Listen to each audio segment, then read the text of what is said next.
Nih, gini deh. Mas dekat rumah lo, itu suka disalahgunakan nggak sih? Nah, jadi saya sih menunggu saja, ya, mencerahkan saja, ya. Silahkan kalau memang ada upaya untuk memutarbalikkan fakta. Ya, speaker di musola masjid monggo dipakai, silahkan dipakai. Tetapi tolong diatur agar tidak ada yang merasa terganggu. Agar niat menggunakan toa, menggunakan speaker sebagai sarana, sebagai wasilah untuk siar, melakukan siar tetap bisa dilaksanakan. Memposting, memotong video-video, dugaan kami video itu yang diposting dengan durasi cuma 30 detik sehingga membuat menjadi masyarakat Islam di Indonesia ini gaduh, ya.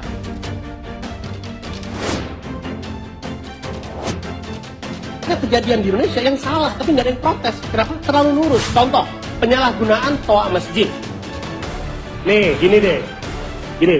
Mas dekat rumah lo, itu suka disalahgunakan nggak sih? Maksud gue disalahgunakan seperti ini. Di dekat rumah gue ada masjid. Kadang-kadang siang-siang di jam 10, jam 11 tiba-tiba, ibu-ibu besok kita berangkat ke rumah Bu Tini.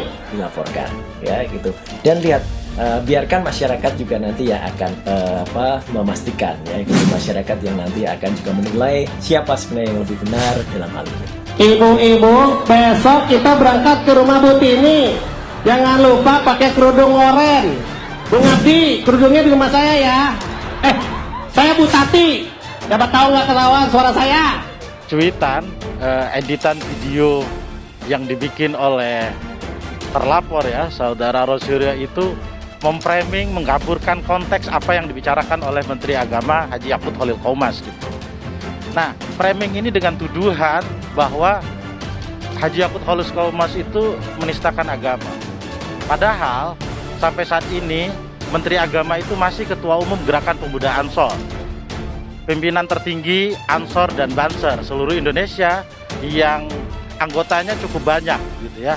Sehingga tuduhan yang dilakukan ini sangat membuat Gerakan Pemuda Ansor dan Banser itu cukup marah, karena tidak mungkin Ketua Pemuda Islam Indonesia yang besar melakukan penistaan terhadap agamanya sendiri. Nah, editan-editan dia itu menggaburkan konteks yang sebenarnya yang dilakukan oleh Menteri Agama adalah tentang speaker suara, bukan persoalan menistakan agama, begitu. Siang aja gitu. Pagi-pagi kadang-kadang di masjid dekat rumah gue itu ada anak-anak belajar ngaji tapi pakai toa masjid. Belajar ngaji tapi pakai toa masjid. Buat apa coba? Mending kalau ngajinya bagus. Ngaji cuma a i u a e a. Kali ini saya mau membahas fitnah Rosyuryo pada Menteri Agama Yakut Khalil Qomas yang dia tuduh membandingkan azan dengan gonggongan anjing. Yang paling sederhana lagi, tetangga kita ini kalau kita hidup dalam satu komplek gitu misalnya, kiri kanan depan belakang pelihara anjing semua, misalnya menggonggong dalam waktu yang bersamaan, kita ini tergabung nggak? Menteri Agama Gus Yakut tidak pernah menyebut kata azan dalam pernyataannya. Jadi yang membandingkan azan dengan gonggongan anjing adalah Rosyuryo sendiri. Dan bagi saya, gonggongan anjing sebagai tanda bahaya bagi tuannya lebih berguna daripada pelintiran jahat Rosyuryo itu. Kenapa diksi yang dipilih itu adalah soal anjing tadi? Jadi apa yang sudah dilakukan oleh Rosyuryo? Pertama, menggiring opini pernyataan Menteri Agama Yakut Khalil Qomas membandingkan suara azan dengan gonggongan anjing. Padahal Menteri Agama tidak menyebut azan sama sekali.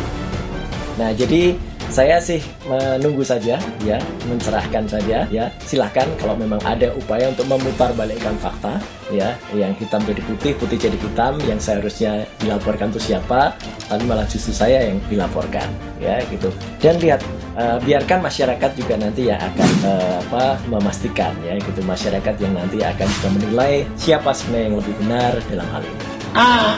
Angkat dulu dong. Baru semangat dulu dong. Ayo dong. Manis kan gue tebut-tebutan. Ntar ada lagi masjid. Ya Allah. Punya mawar. Tangis-tangis gitu, teriak-teriak. Allah. Ya, speaker di musola masjid monggo dipakai, silahkan dipakai. Tetapi tolong diatur agar tidak ada yang merasa terganggu. agar niat menggunakan toa, menggunakan speaker sebagai sarana, sebagai wasilah untuk syiar, melakukan syiar tetap bisa dilaksanakan tanpa harus mengganggu mereka yang mungkin tidak sama dengan keyakinan kita. Berbeda keyakinan kita harus tetap hargai. Itu aja intinya. Jadi saya kira dukungan juga banyak atas ini, karena di alam bawah sadar kita kan pasti mengakui itu. Kawan-kawan wartawan itu juga pasti merasakan itu, bagaimana kalau suara itu tidak diatur pasti mengganggu. Truk itu kalau banyak sekitar kita diam di satu tempat, kemudian misalnya ada truk kiri kanan kita, depan belakang kita, mereka nyalakan mesin sama-sama, kita pasti terganggu. Suara-suara yang tidak diatur itu pasti akan menjadi gangguan. Gitu ya. Kejadian di Indonesia yang salah tapi nggak ada yang protes. Kenapa? Terlalu nurut. Contoh, penyalahgunaan toa masjid. Nih, gini deh. Masjid dekat rumah lo, itu suka disalahgunakan nggak sih? Maksud gue disalahgunakan seperti ini. Di dekat rumah gue ada masjid. Kadang-kadang siang-siang itu jam 10, jam 11 tiba-tiba, ibu-ibu, besok kita berangkat ke rumah Bu Tini.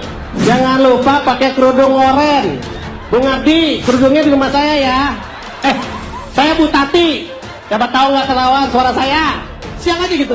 Pagi-pagi, kadang-kadang pagi-pagi di masjid dekat rumah gue itu ada anak-anak belajar ngaji tapi pakai toa masjid. Belajar ngaji tapi pakai toa masjid. Buat apa coba? Mending kalau ngajinya bagus. Ngaji cuma a i u angkat dulu dong. Terus sebagai tak dulu dong. Manis kan gue tebut-tebutan. Ntar ada lagi masjid. Ya Allah. Ampun ya Allah. Nangis-nangis gitu, teriak-teriak, Allah, denger gak sih? Teriak-teriak gitu, ya gak? Atau gini deh, kalau lagi bulan Ramadan, masjid dekat rumah lu suka bangunin lu untuk sahur gak? Ya kan? Sama gue juga. Lagi hening, kan tadi gue udah bilang kan, gue kalau kerja malam, jam 3 pagi, ini gak ada apa-apa. Akhir aja monetis balik lagi, gitu.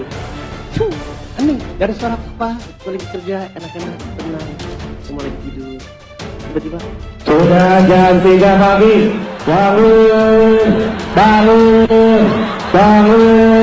makasih. Gitu. Apa coba itu? Nah, habis itu nggak gitu, nggak gitu. Tiba-tiba aja gitu. Bapak-bapak, ibu-ibu, kaget gitu. Udah jam 3 pagi, bangun. Aku juga punya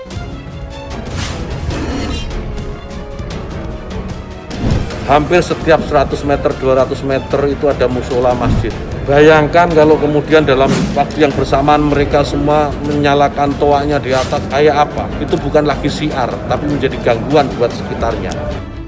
Menuduh Menteri Agama Yakut Khalil Qaumas melakukan penodaan agama dengan ancaman laporan polisi 156A yang berdasarkan dari opini yang dibuat oleh Roy Suryo sendiri.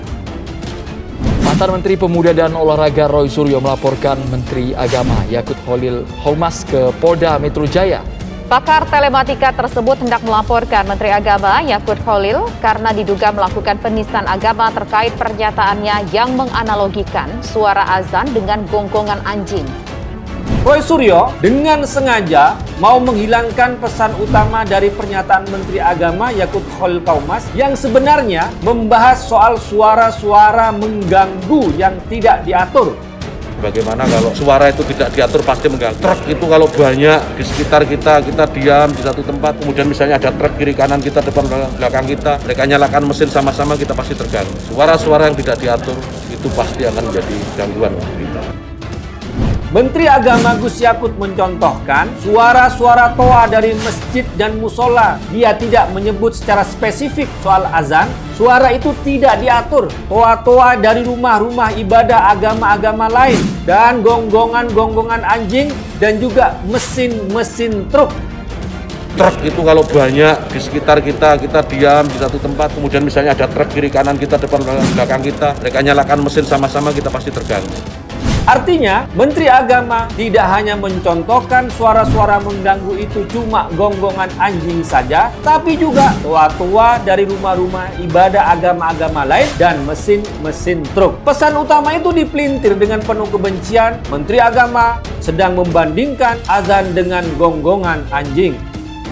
Kalau saya sih, ya saya membantu saja bahwa ini kalimat itu tadi itu bukan kalimat yang dipotong-potong, kalimat itu kalimat utuh panjang dalam sebuah rangkaian.